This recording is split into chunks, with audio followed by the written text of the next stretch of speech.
Aniya na ang mga dagkong balita sa Balitang Bisdak karong Miyerkules. Mga kandidato sa Cebu Province misalmot sa Unity Walk ug signing sa Election Peace Covenant. Usa ka LPA nga nasigpatan sulod sa Philippine Area of Responsibility gimonitor sa Pag-asa. Grupo sa negosyante sa Mandaue City nabalaka sa epekto sa political development sa nasod. Og ika-80 ka tuig sa taka sa Talisay City, kipahigayon. Kini ang GMA Regional TV Balitang Bisdak. Maayong hapon, ako si Luan Merondina.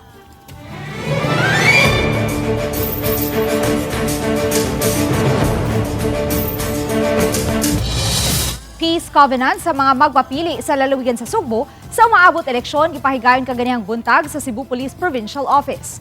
Ang detalye sa live report ni Alan Domingo. Lan?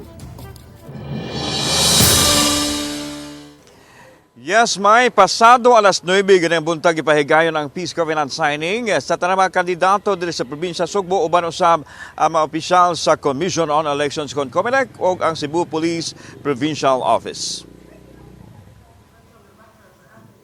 Mitambong sa kalihukan ang mga kandidato sa tibok lalawigan sa Sugbo nga naglangkob sa posisyon pagkagobernador, vice-gobernador, pagkakongrehista ug pagkabukal sa nagkadiyang distrito.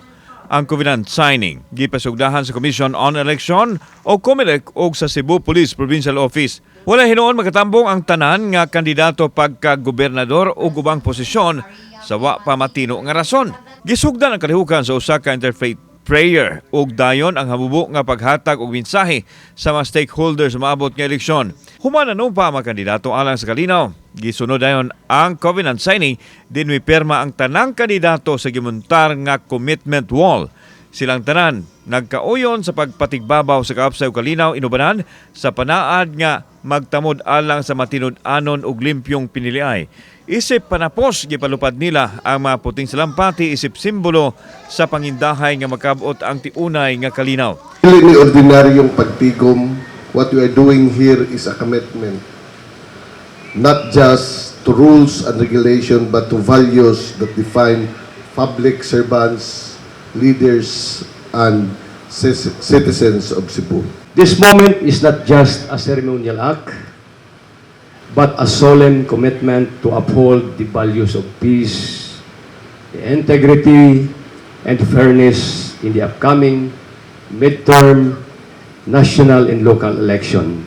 Samtang gipadayag ni Police Colonel Jovito Antanasio ang CPPO Provincial Director nga padayon ang ilang paghugot nga pagsiguro sa kaapsay ug kalinaw diin dili sila mokumpiyansa bisan og nahasakop ang tibuok lalawigan sa Sugbo sa green category nga nagpasabot nga malinawon. Ang deployment plan na ilatag na nato at saka gipaaprubahan sa atong regional director as well.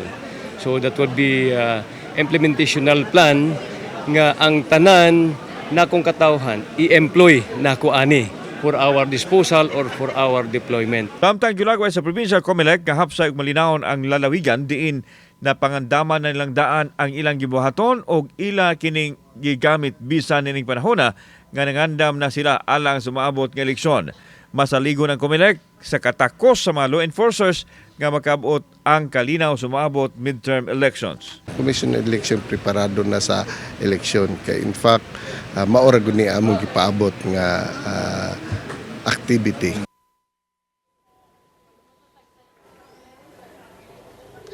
May usa sa gitutukan karon sa atong kapulisan ang pagsugod na unya sa local campaign nga pagasugdan sa March 28. Din gilauman nga dili lang mga lokal nga kandidato ang mga kampanya kun dili muhugop na usab ang mga national candidate sanglit ang Cebu ang number 1 vote-rich province sa nasod. May. Daghang salamat, Alan Domingo.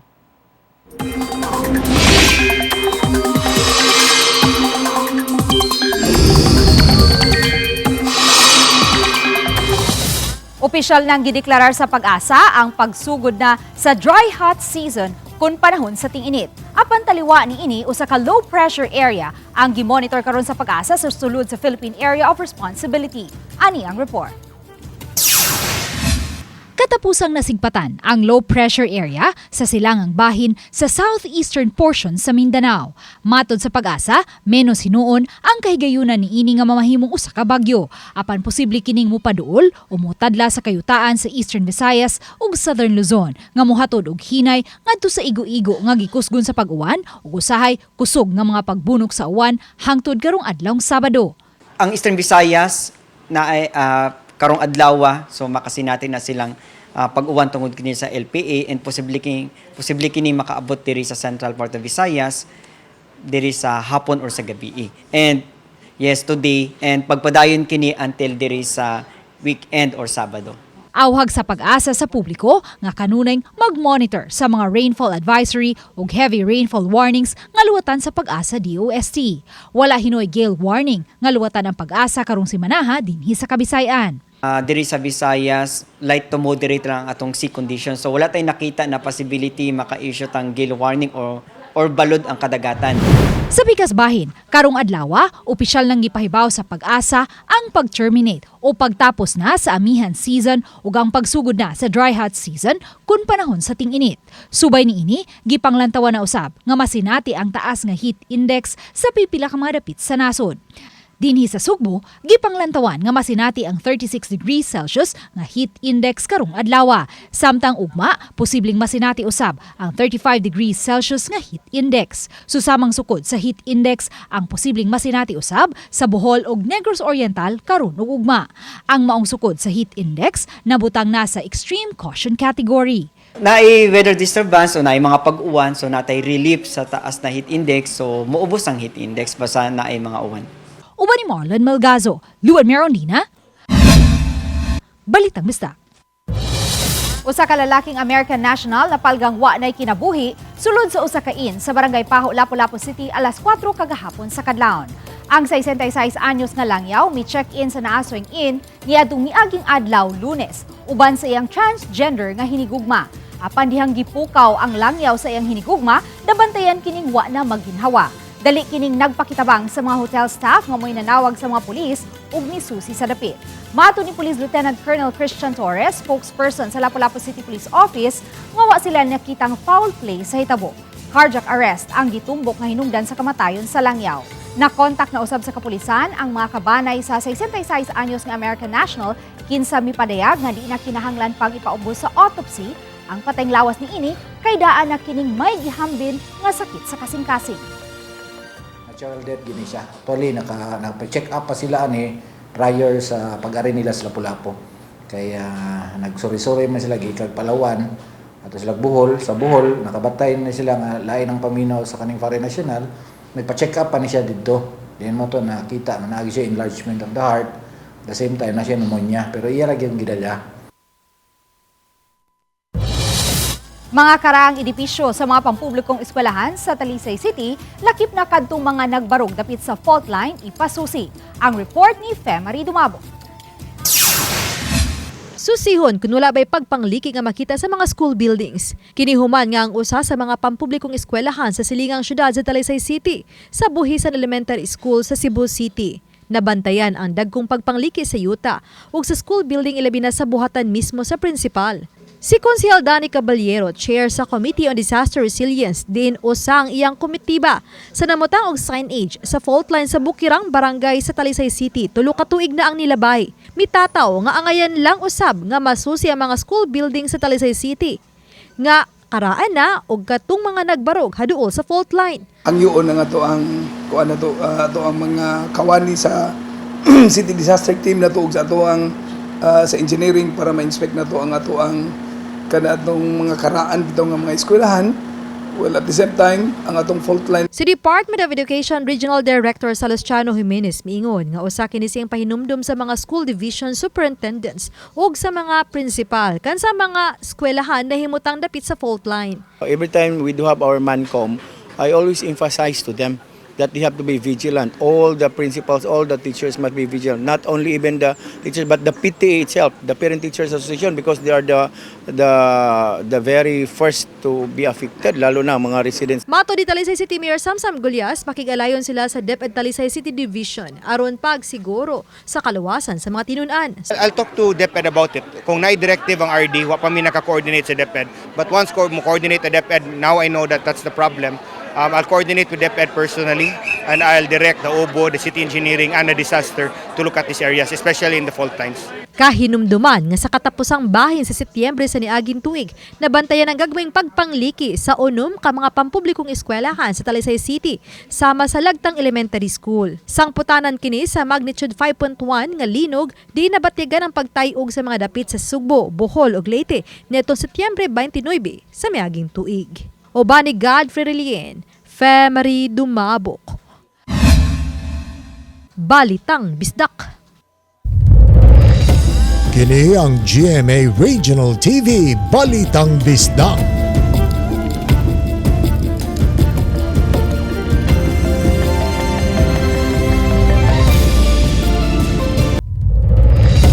Kini ang GMA Regional TV Balitang Bisdak.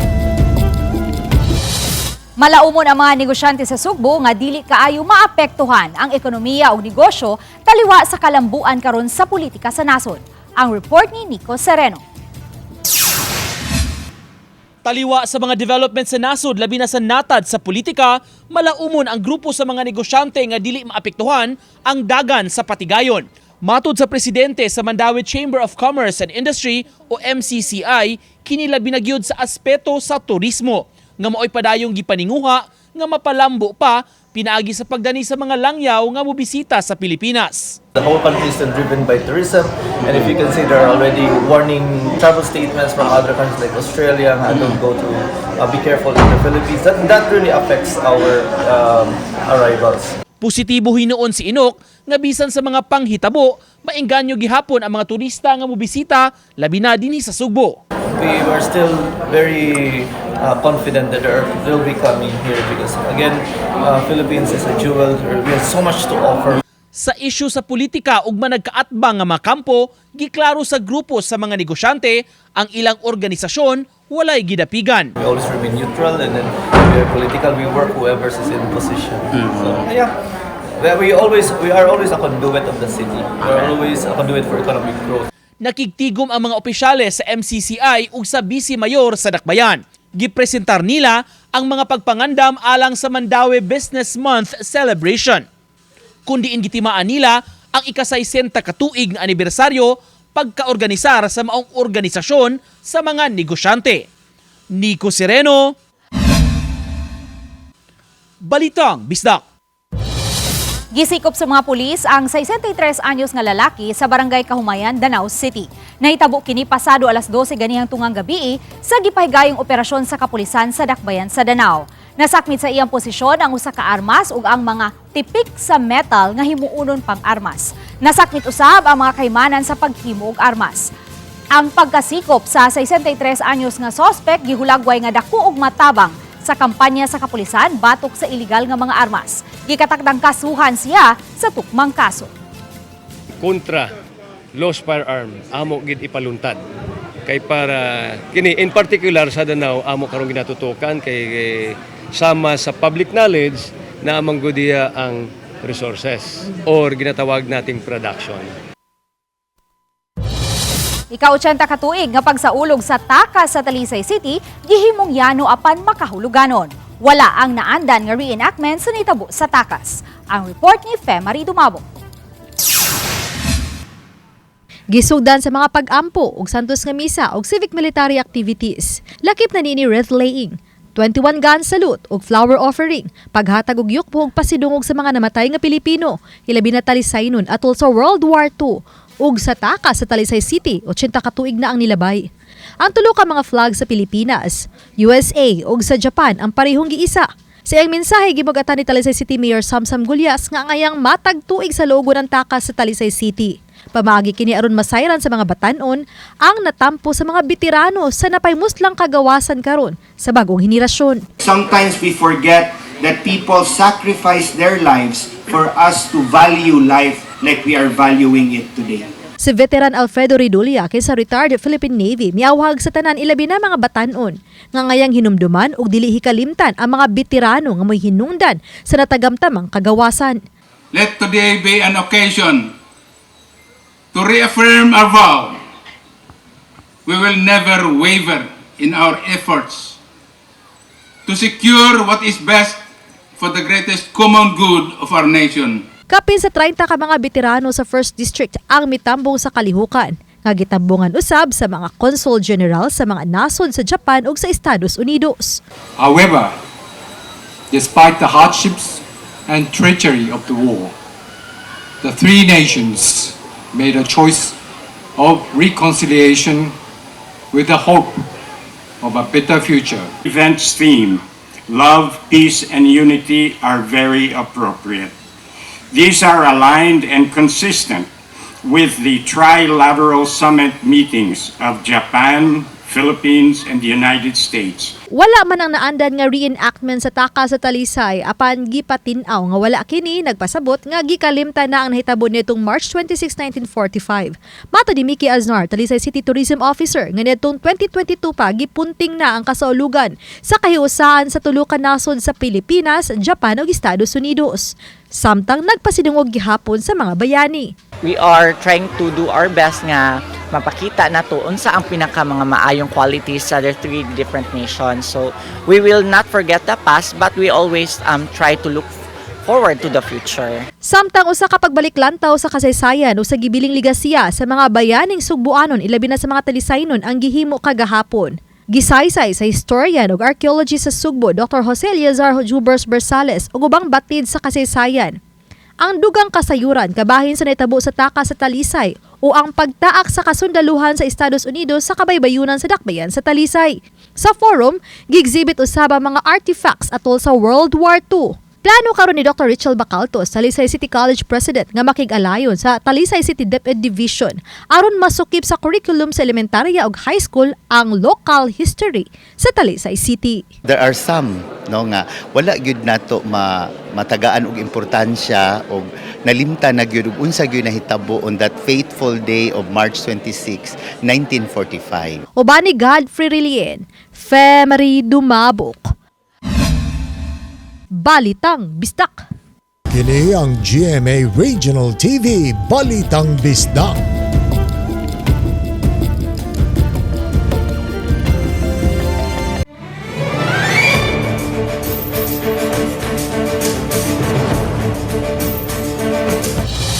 Karong Biyernes na, opisyal nga magsugod ang campaign period sa mga local officials alang sa eleksyon 2025. Maong nangandam na sabdaan ang kapulisan ni ini. Ang detalye ni Nico Sereno.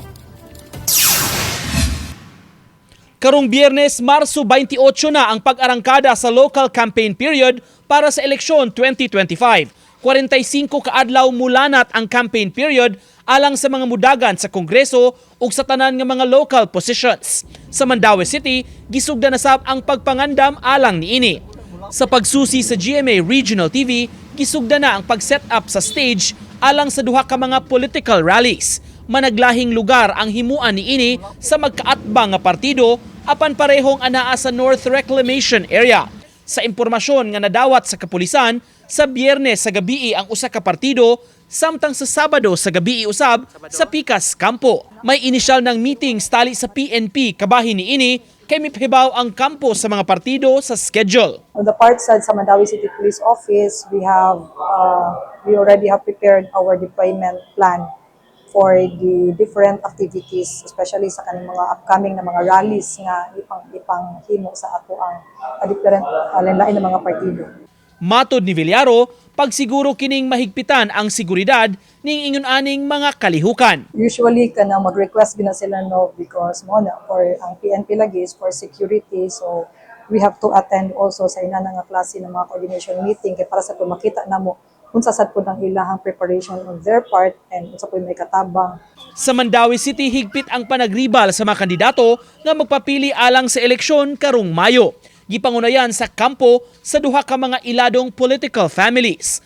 apan may pipilasab ka mga independyente nga padayong nangulitaw sa mga botante. Nico Sereno,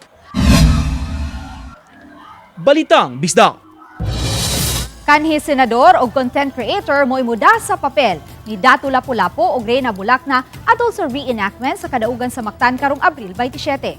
Ani ang report.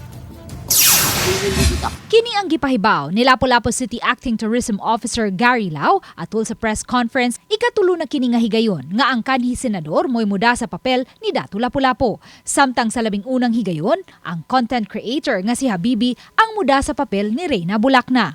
Wala pa hinuon ibutyag ang pangan sa muda sa papel ni Magellan, apan gitataw ni Lau nga usa kini kamulupyo sa Lapu-Lapu City nga nakadana usab sa papel ni Magellan sa nakalabayng mga tuig.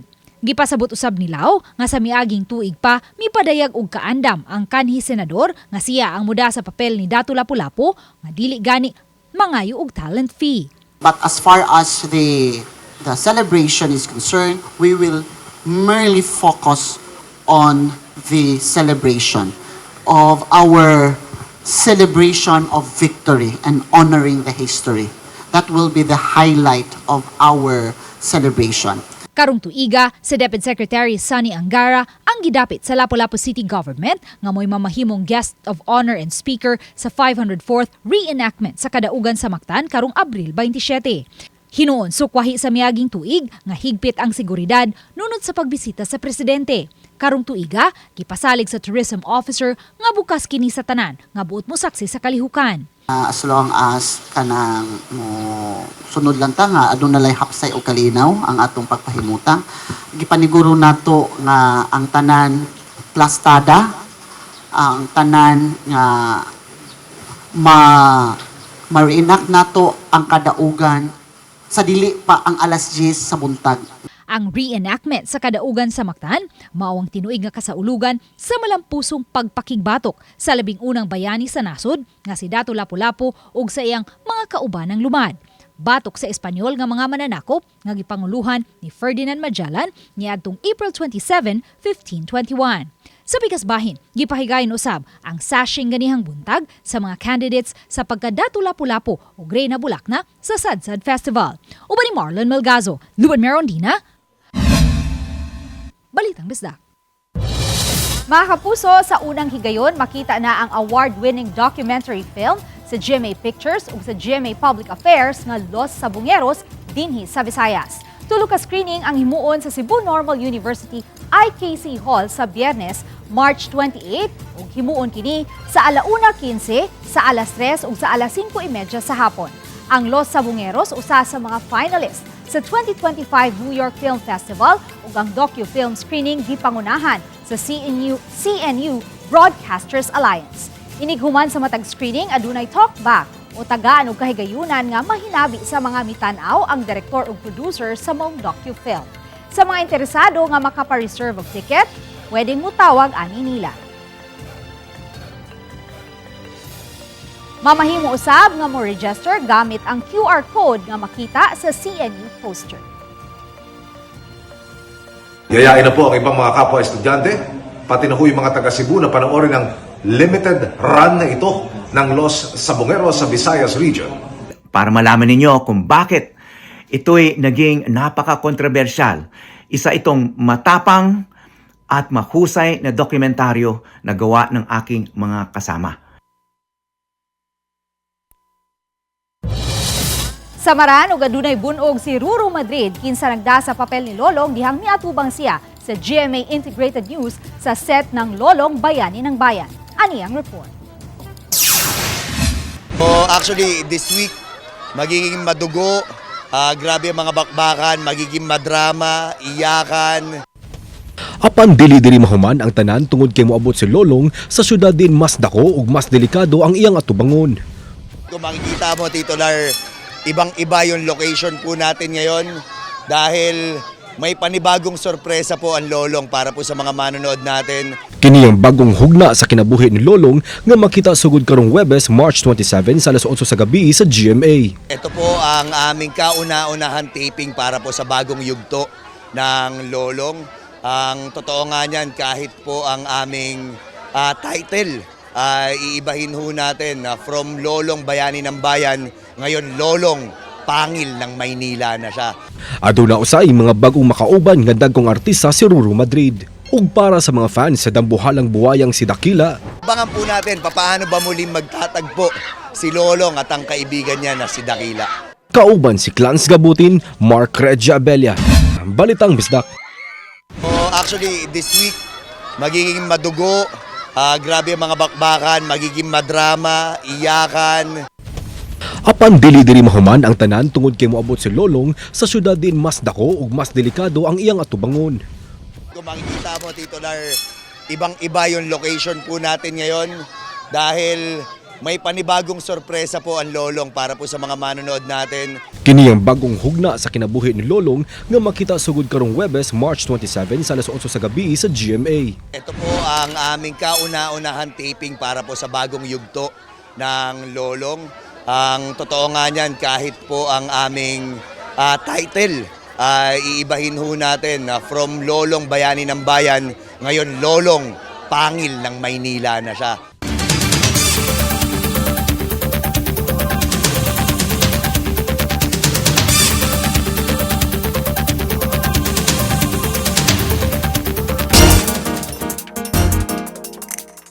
Sa buot mamahimong kabahin sa nagunang leading broadcast network nga GMA Network, anay mga bakanting trabaho alang kaninyo.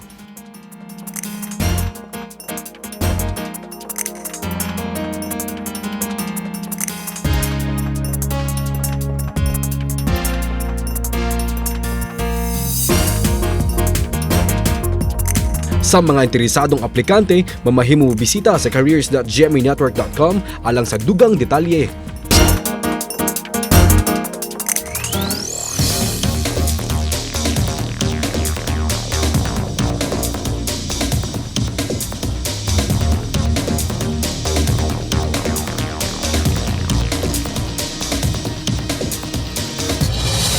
Usa ka 57 anyos nga lalaking nag-atubang og daghang mga kaso sa lalawigan sa Negros Oriental ang voluntaryong mitahan sa kapulisan sa Station 2 sa Cebu City Police Office kagahapong adlaw.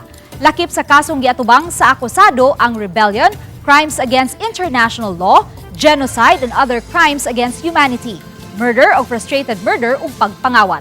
Tungod kay matud pa gikapoy na sa pagtago-tago ang akusado, mitahan kini sa kapulisan diin gipatuman usab sa mga otoridad ang warrant of arrest nga gi-issue sa hukmanan sa gihulngan Negros Oriental. Gidana pagbalik ang dinakpan sa lalawigan diin siya nag-atubang og kaso. Kami, ang GMA Regional TV Balitang Bisdak, kinatibuk ang puwersa alang sa mas dakong misyon ug mas halapad nga pag-alagad sa nasod. Maayong hapon mga kapuso.